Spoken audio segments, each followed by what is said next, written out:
the latest drama that I found myself embroiled in. I am being sued by the Royal College of Abortionists, aka the Royal College of Obstetricians and Gynecologists. Why am I being sued, you might ask? Well, it's because I've called them the Royal College of Abortionists. This is not a joke. They really are suing me for that. Now, why has a body of doctors who presumably went into that line of work because they wanted to birth babies alive, why have they become so obsessed with birthing them dead? Let's find out. That's today on The Dr. Joe Show. Thank you so much for joining us today. It's really good to have my husband back, and also all of you guys for this explosive episode. If you are new here, please do subscribe to the channel. The more people that subscribe, the bigger our channel can grow. And obviously we want to take on some of these big, powerful institutions such as the Royal College of Abortionists. All right. I am going to still keep calling them that. We're going to go into why I'm being sued. But this saga actually began a couple of years ago when I first received a letter, not attempting to sue me for defamation, but a letter telling me that I just really needed to stop. So this came from the Chief Executive Officer of RANZCOG at the time. It was 2024. And she said, I'm writing to you regarding several social media posts you have recently published which discuss Dr. Alicia Broom's appearance on the 19th of August at a committee inquiry. Specifically, I'm referring to the Instagram and Facebook posts and a YouTube video posted on the 7th of September, reposted to TikTok, as well as to a Sky News segment. I just love that these guys watch so much of my stuff. Like, these poor people, to write these letters, they have to watch the content. Yeah, it's good. It's good for our views. Yeah, it helps the views. And she says, in my view, your posts unfairly and improperly attribute RANZCOG's opposition to this bill as being reflective of Dr. Broom's personal views and professional practices as a registered medical practitioner. To remedy the improper attribution, I respectfully request that you delete the offending social media posts in their entirety.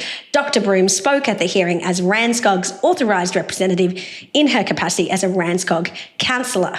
She did not speak at the hearing in her personal capacity nor in her personal capacity as a registered obstetrician and gynecologist. So I was a little bit confused, actually, after getting that letter. Did I delete the post, darling? You would have immediately deleted it and issued an apology, right? Yeah, that's what we do, because we get really scared when they send us this stuff. All right, we'll get to the defamation letter in a moment, but let me introduce you to Dr. Alicia Broom. That's actually sarcasm, in case anyone's wondering. Yeah. It's just sometimes you got to point this stuff out. Okay, no, I think all of our viewers are very intelligent, unlike the lady that wrote me that letter. I would say most of them. Yeah. Do they really believe that if they send me that letter, I'm just going to be like, oh, okay, yep, I'm going to take down the post? I don't know what people think when they send these letters.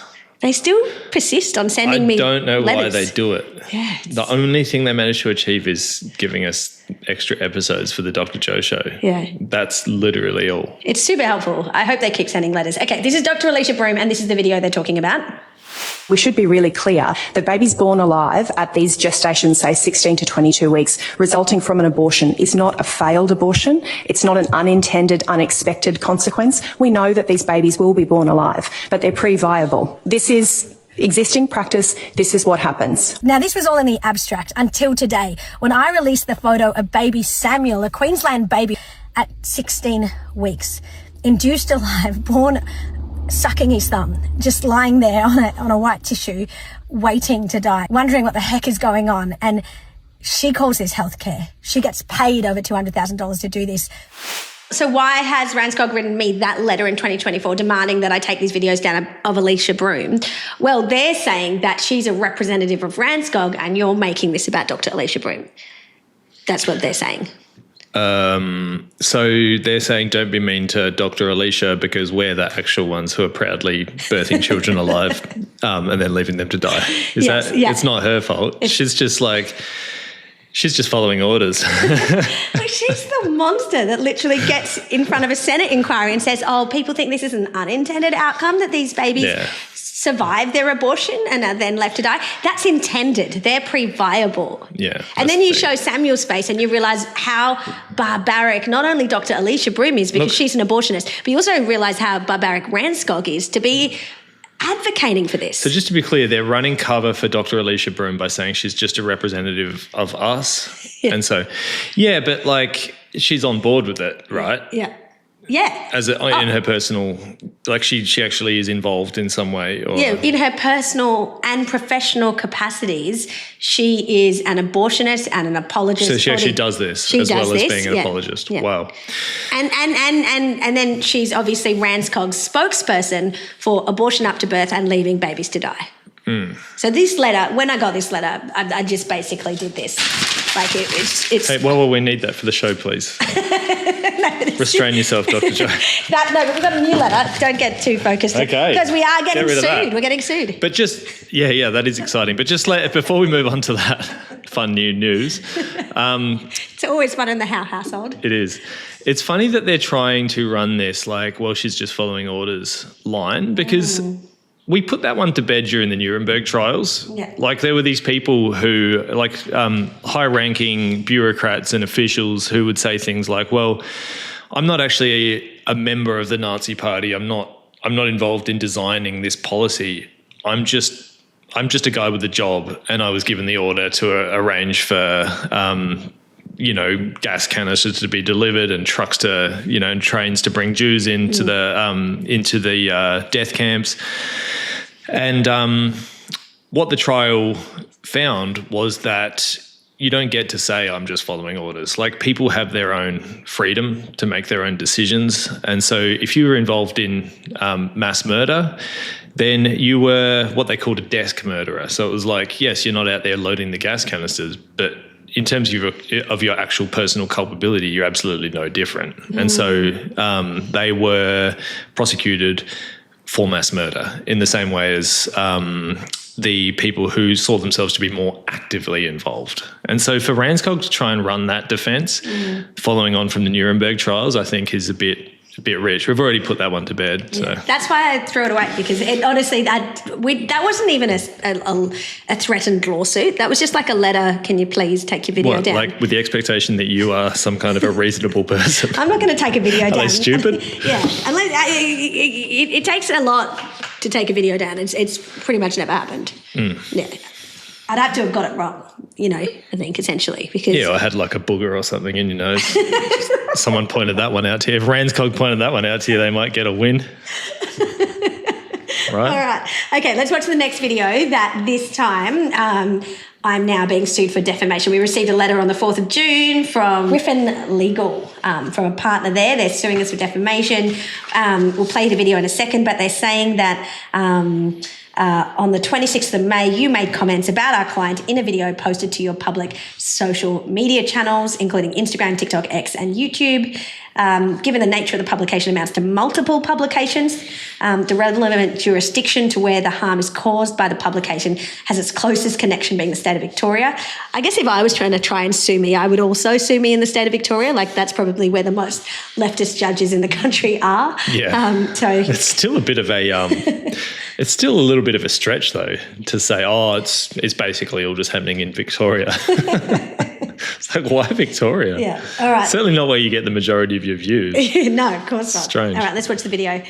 You know how I know we are winning in our fight to protect these babies? Well, it's because the Royal College of Abortionists, and by that I mean the Royal College of Obstetricians and Gynecologists, has just posted to Facebook, check this out, reproductive rights should move forwards, not backwards, yet access to abortion is under attack in Australia once again. If reproductive rights are moving backwards, that means we're actually moving forward. This is progressive because we're actually saving babies and we're not lying to women anymore that abortion is pro-women and it's healthcare. But this post, for me, it shows we're on the right track. Keep going, guys. Keep fighting. Keep commenting. Keep sharing posts. Come to the rallies June 2nd in New South Wales, June 17 in South Australia. Let's get this done. Let this be the year, the first year in the history of our country that we pass a pro-life bill through our parliaments. Oh, that was very inspiring. Yeah. Come up all teary. No. All right, so they are upset about that video. What's the issue? So they've said, in the video, you refer to our client as the Royal College of Abortionists. And by that, I mean the Royal College of Obstetricians and Gynecologists. That's really funny. That's literally it. I am really eager to find out what the defamatory imputations actually are here. Okay, so because this is an organisation that has shown themselves to love abortion. Yeah. Love it. They're obsessed. So how could it be defamatory to refer to them as the Royal College of Abortionists? That's a little bit like me in my design practice, James Howe, designer. Mm-hmm. Oh, how dare you call me a designer? Mm-hmm. Do you know what I mean? Yeah. I'd be like, yeah, sure, I design stuff. Or like James Howe of the beautiful furniture. I'm like, yeah, damn right. Yeah. But these guys love abortion. You call them the College of Abortionists. They're like, that's defamatory. How dare you? Does that strike you as being a little bit strange? Yeah. Do you understand? No, I do. Because I get it. But it's a good point. Like, as in, if it's a defamatory imputation, it has to carry a negative connotation. Yeah, whereas they love abortion. And so how is it defamatory to connect them with abortion? It just doesn't make any sense. Yeah, let's find out why then. Because as I said, the defamatory imputations include, without limitation, 1, membership of the college comprises of or the college represents the interests of abortionists, being people who perform abortion procedures in such a way that is unsafe, dangerous or contrary to the law. And 2, the college is in the business of providing abortions. When did you, what? This poor lawyer. Do you think these are the lawyer's ideas, or do you think they're just like doing what they like? RANZCOG tells them to do. They're like, look, we need you to actually write that it makes it sound like we're into people doing abortions in a dangerous way, and the lawyer's like, so what now? Like they're just like, what? Okay. Yeah. I guess you're paying me $600 an hour. Fine. It's crazy what you can get a lawyer to do these days. I mean, this is not going to hold up. Like, this is I didn't say that they're performing abortions in a dangerous way. I just said that they're Royal College of Abortionists because they love abortion. There was no implication that was dangerous or unsafe. Clearly, I think it it's is dangerous and unsafe. Clearly, I think it's unsafe for the baby. Yeah. Yeah. And it's dangerous for the baby. But I don't think that's what they mean. I can't imagine they would, because they would just reject that. They would either reject that out of hand and say, well, it's not dangerous to the baby, so we're not even going to pursue that. Or they would acknowledge that it is dangerous for the baby, and therefore it's defamatory for us to point that out. Yeah. But if it is really a baby, and it is really dangerous for the baby, and it really is a damaging imputation to point that out, then why are they supporting it in the first place? So either way, they can't really win on that one. Because, I mean, they're into making things dangerous and unsafe for the baby. That's the as much as possible. Yeah. Yeah. And then the other defamatory imputation, the college is in the business of providing abortions. So well, that's ridiculous. Yeah. This is just a joke. Yeah, I don't think I said that. Because the thing is like, that would make it sound like their current title, the one that they prefer to go with, which is the Royal College of Gynecologists, Obstetricians and Gynecologists. If the Royal College of Abortionists makes it sound like they're in the business of providing abortions, then the Royal College of Obstetricians and Gynecologists makes it sound like they're in the business of providing obstetrics and gynecology. Yeah. But nobody thinks that for a second. Yeah. And so why do they think that this one's going to stick when we change it to abortionists? Everyone knows that a Royal College is a representative body. They're not in the business of actually doing the service. Yeah. So I think that's just, both of these are just a joke. Oh, it's crazy. But listen. Why would they give us such good content for free? These people are absolutely on morons. our side. Do you think there's a chance? There's someone in there who's like, we should sue Dr. Joe. Do you know, like, as in, like, they're sort of deliberately trying to get them to sue us? If they are, get in touch, and we'd love to have an anonymous interview with you. So that sounds like even better content. All right. So consequences of the publication of your imputation. So this is what they're saying is the damage that my video did. Our client regards the above imputations as being extremely harmful to its reputation. In particular, your comments, which were published to a large section of the public, have the power to not only damage the reputation of the college and the mind of the medical community, sponsors, members, government, and the public generally. Hell yeah. but also affect its commercial relationships, which often rely upon the maintenance of a positive reputation and the avoidance of situations that may bring our client into disrepute. What, like being into abortion? Yes. So they want to be really into abortion, but they just don't want to be criticised for it. No, they want to be into abortion, but they don't want to be into abortion. It's like the Labor Party, what we're seeing now, with all of these Labor MPs scrubbing their profiles on Emily's List, on the Emily's List website. And I think it's the same with RANZCOG here. They're desperately trying to find an angle on you, even though they have no angle to legitimately sue you in court, and they won't win. We're not even concerned about this from a legal perspective at all, like zero. And that's not just to us, by the way. We've showed it to our lawyers, and no one could care less. It's just the whole thing's ridiculous. But they're just so desperate to find an angle on you because they know that it makes them look bad when you punch through the euphemisms and you say, "Oh, you guys are in favour of birthing babies and leaving them to die on purpose." You absolute beasts. Well, this is how they prefer to talk about abortion. This is Dr. Nisha Kott, who's the head of RANZCOG, the most aggressively pro-abortion head of RANZCOG in its history.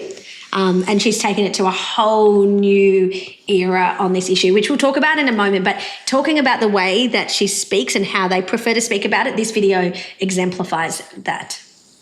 Heather, really good news today. The Private Members Bill introduced into the South Australian Legislative Council, which sought to restrict access to abortion care after 22 weeks and 6 days, was rejected by the South Australian Parliament. Can you tell us why that is good news? Thanks, Nisha. We are very glad that this legislation has been rejected. RANZCOG firmly support that abortion is essential healthcare, and that this healthcare and the important decisions that surround abortion decision-making is between a woman, a pregnant person, and her healthcare team, that we do not want politicians restricting our access to healthcare, and therefore this is a great decision for the people of South Australia. Abortion is essential healthcare, and RANZCOG supports abortion access for all women. So a bit of background, that was actually on our second attempt to introduce a bill banning late-term abortion in the SA Parliament. You know, we passed it in the upper house on our third attempt this year, but that was about Sarah Game's bill that sought to ban the killing of healthy babies after 23 weeks through injecting their heart with potassium chloride. So these guys are literally for killing healthy babies right up until birth. Now, these babies have to be born anyway. It's the only way to get them out. So I wasn't kidding in the introduction when I said, how has this group of doctors that is supposedly the peak body of obstetricians and gynecologists, people who have gone into this discipline, this specialty, because they want to birth babies and care for pregnant women and their babies and birth them alive, how has that body gone into it had gone from wanting to birth babies alive to becoming obsessed with birthing them dead? Like, how did they get there? And then secondly, just quickly, side note, I mean, how awkward is that video? I think these people are realising they have to get on social media because, you know, they're trying to persuade the public, but then they can't speak clearly because they can't actually talk about the issue properly. So everybody sees through that, but then they just also look so awkward as well. Oh, they're the worst. They're the worst people on the planet.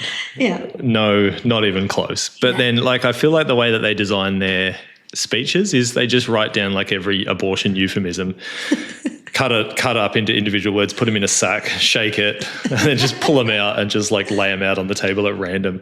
Then they just say like abortion, healthcare, rights, reproductive, healthcare, decisions, difficult decisions with women and pregnant person decisions, very important. And then that's like the end of the speech. Yeah.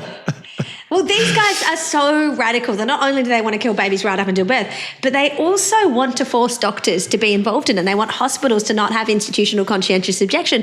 RANZCOG supported the unamended version of the Amanda Conn Bill, the Greens Bill in New South Wales, which would have forced hospitals, if they receive public funding, to comply with a direction from the Minister of Health to perform abortions, and which was going to further erode conscience protections. So basically they just hate human beings. Yeah, that's the leadership of this organisation. What I find interesting, for me, what's interesting is that video that I put up that they're going to sue me for in Victoria, apparently. it didn't get a huge amount of views, but it's clearly causing trouble for them amongst their membership because that's the financial and reputational damage that they're referring to. They wouldn't be suing us for defamation if it wasn't making an impact. I mean, they could just be trumping that one up a little bit. No, well, they have to trump it up in order to win the case. They have to prove damage. But I'm pointing it out, James. Like, if this wasn't getting to them. I truly hope you're right. Yeah, you're right. Yeah, well, yeah, but people. I am right. Don't undermine the impact. People don't come after you if you're insignificant. They ignore you. People attack you. Like, you have to understand, though. Like, let me explain what I mean. No, this is hurting them, and I don't want you to. I don't want you to like give me a counter argument. It would be annoying. Oh, you're going to do it anyway. I'm going to do it anyway. My opinion is that these people are ideologues. They don't care about their financial bottom line. They don't care about it because Simon Holmes and Calder probably just throw them $10 million. Like they don't care about that. All of these people have jobs. No matter what happens, they just do. No, I'm going to interrupt. They don't care about the financial bottom line, but they do care about the reputation. And the stuff that I'm doing, that we're doing, that our movement's doing, it's damaging their reputations. Dr. Nisha Kott doesn't want to be seen as like the head of the Royal College of Abortionists. It just makes you sound bad. She wants to be the head of the Royal College of Obstetricians and Gynecologists and fly business. I agree with that. Yeah, I'm right. Yes, you're right. You're right. Oh my gosh. So excited. It's not that big of a deal. It is, Dr. James. Big deal. Everybody note it now. But can I just make a point, though? Yeah. These people would come after you no matter what. Yeah. Even if they didn't care. Like, because there's a part of me that just feels like these people do not care about the reputation of RANZCOG. No, but they care about their reputations. No, their personal reputations? Yes. Okay. That's what this is about. Dr. Alicia Broom hates that we exposed her as a baby killer. Dr. Nisha Kott hates that we've exposed her as the head of the baby killers. That's a horrible title to have. Oh, look, I couldn't agree with you more. Yeah. Once again, I'm right. Yeah, you are. But then again, it's like I'm the one that started off by making the point that they hide behind their euphemisms and they cannot tolerate when you actually expose them for who they really are. Yeah, so in many ways, you've just taken my point and now you're trying to like do these celebration laps. It's like claiming it as your own. So this is how a lot of our arguments go down behind the scenes as well. Okay. I try to claim victory. All right. Our poor viewers, let's put you out of your misery. Let's move on. Okay. All right. And in fact, did you know that RANZCOG has never polled its membership on this issue? So they've never actually asked their members, do you support our aggressive baby killing agenda? And in fact, we receive messages and emails telling us that they don't. So this one came through the other day. I won't tell you who it's from because it is a OBGYN, but it came through on the 30th of June. As a fellow of RANZCOG, they certainly don't represent all obstetricians and gynecologists. The vast majority of my colleagues would find 25-week and above abortions of normally formed babies absolutely abhorrent. Perhaps challenge RANZCOG on how many members they are bothered to ask. So I know RANZCOG watches my videos, so we will ask you now, looking down the barrel of the camera, to quote our friend Wes Fang. It's a bit of an in-joke. Hopefully you've seen that. RANZCOG, have you polled your members on whether they support abortion up to birth, the killing of healthy babies after 25 weeks, or removing institutional conscientious objection for abortion? I would say no chance. And I think, speaking to your point earlier, I do think that this is true, that among their membership, this is really damaging. I think it's a little bit like with Labor. Like, Labor wants to pretend to be on the side of the people, you know, like the party of the working class. And, like, they don't like it when you expose them as acting in a way that is disgusting to the working class. You find your average kind of like construction site worker and you ask him, how do you feel about the fact that Peter Malinowski's let men into women's prisons? He's just like, what? You know what I mean? Like they don't want it. Yeah. Labor doesn't want people knowing about that because they don't represent the values of the people they pretend to represent. And I would say with RANZCOG, it's exactly the same thing. This is what you see time and time again with these governing bodies. They get hijacked by leftists and they end up working against, they end up in contempt, just hatred of their own membership. Yeah. They hate their own people, you know, and you see this over and over and over again. Yeah. Okay. So how did we get here? When did this happen? So we've done a lot of digging. We've been looking at at their previous statements, because we can see that this is a fairly recent phenomenon, stemming back to about 2022, that they've become as aggressively into abortion as they currently are. So they definitely have been part of the push to what they say decriminalise abortion. They've been part of that push of abortion up to birth in the state-based fights. But when did they become aggressively so? Well, it's after 2022. And so tracing it back, they've been opposed to any attempt of ours to address the plight of newborns who survived their abortion. They've given parliamentary evidence, written multiple submissions, and done social media posts about why, giving care to those babies would be wrong under the law. They've also actively fought to stop us passing late-term abortion bills. 2024, they introduced a new guideline on abortion care. So even that name, guideline on abortion care. That's interesting because previous to that, RANZCOG had a guideline on later terminations. That's what it was called. And it was about later terminations, which they defined as being after 20 weeks. And so all of those people who would say, late-term abortion isn't a medically accurate term, well, RANZCOG itself used to refer to a late-term abortion as one occurring after 20 weeks. Now, we did more digging to try and work out, well, how did they get here? Like, how did they get to 2024 where they're producing now a policy guideline which is about abortion care, right up until birth, abortion care as healthcare? How did they get there? And what I found when I did some digging is that Catriona Melville was the deputy chair of RANZCOG's Sexual Health and Reproductive Care Working Group. And I discovered that she was that in 2022. And that name rang a bell for me, Catriona Melville. I guess no one's quite as obsessed. What's her name? Catriona? Catriona Melville. Catriona. We'll flick a photo of her up on the screen. So Catriona Melville. She was 2022 Deputy Chair of RANZCOG's Sexual and Reproductive Health Special Interest Group. And so that's her in 2022. She's in that senior position, determining policy around abortion.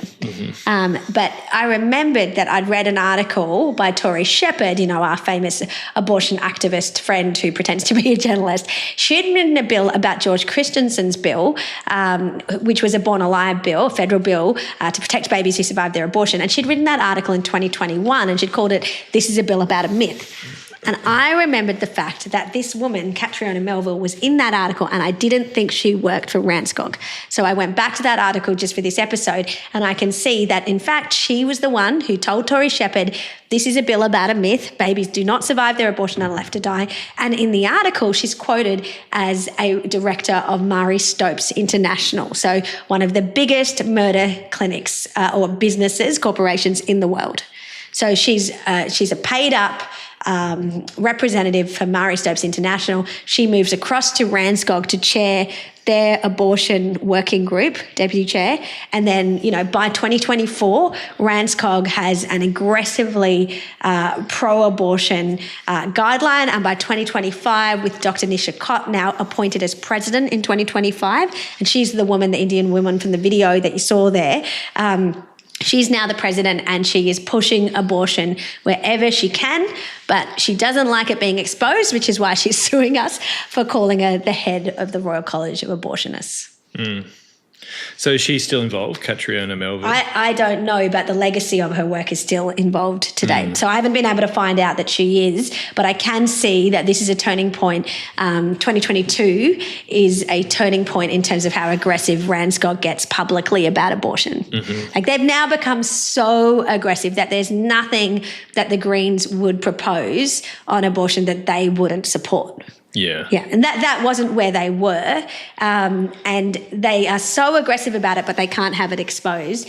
And there seems to be some real trouble in paradise for the Royal College of Abortionists, because just today even the Australian had this headline, furor erupts over medical chief's Labor fundraiser. Nisha Kott is in trouble because she was going to be one of the key speakers at a fundraiser for the Victorian Labor Party. And she has been forced to say that she's not going anymore because it looks bad. So she's she's had to say, she's written to all of her members in damage control to say, I'm writing to apologise unreservedly for my initial acceptance to speak at an event on intersectional leadership, Dr. Cott said. As soon as I was made aware of the partisan political nature of the event, I immediately withdrew from the event. So you're telling me it's bad news either way, because she's either a total moron and doesn't understand that a fundraiser for Labor is a partisan political event, or she's a partisan political hack. Yeah. Either way, it's bad news. Yeah. And so she goes on, I want to reaffirm my belief that the office of president must remain independent of partisan political activity. I acknowledge the importance of ensuring that my actions as president uphold the high standards of governance, integrity and political independence expected by the college and its members. Do you think, though, just to give her a bit of credit, do you think that she thought a Labor fundraiser was for women who are going into Labor to look like, because she is the president of the Royal College of, I think that's marginally better than a dad joke. I think that's quite good. She might have just not noticed the subtle differences in spelling. It's possible. So just to give her a little bit of credit. Look, it's ridiculous because she says, we're politically neutral, and yet every time they come out on the agenda of the radical left, right, on abortion. That's what they do. That's because that's what they're there for. We don't think she's got a leg to stand on. They are the Royal College of Abortionists. I'll say it again. We'll keep saying it because until they resile from that position of supporting full-term baby murder, that's what they are. No bones about it. Probably adding to the financial damage and reputational damage just through this episode. I hope so. Okay, good. All right. And in fact, if you're a RANZCOG member, do write to RANZCOG and tell them that as well, that you are unhappy with their love for full-term baby murder. Now, just by way of contrast... And even if you're not a member, just feel free to do that as well. And by way of contrast, to end this on a hopeful note, we want to speak just very briefly about a new body that has emerged, Pro-Life Health Professionals Australia, led by senior neonatologist Dr. Melissa Lai, incredibly brave health workers taking a stand now, creating a new peak body in Australia who represent all health workers who want to push back on this narrative. Let's just watch a quick video that Louise Adsett, a midwife from that organisation, made in response to RANZCOG.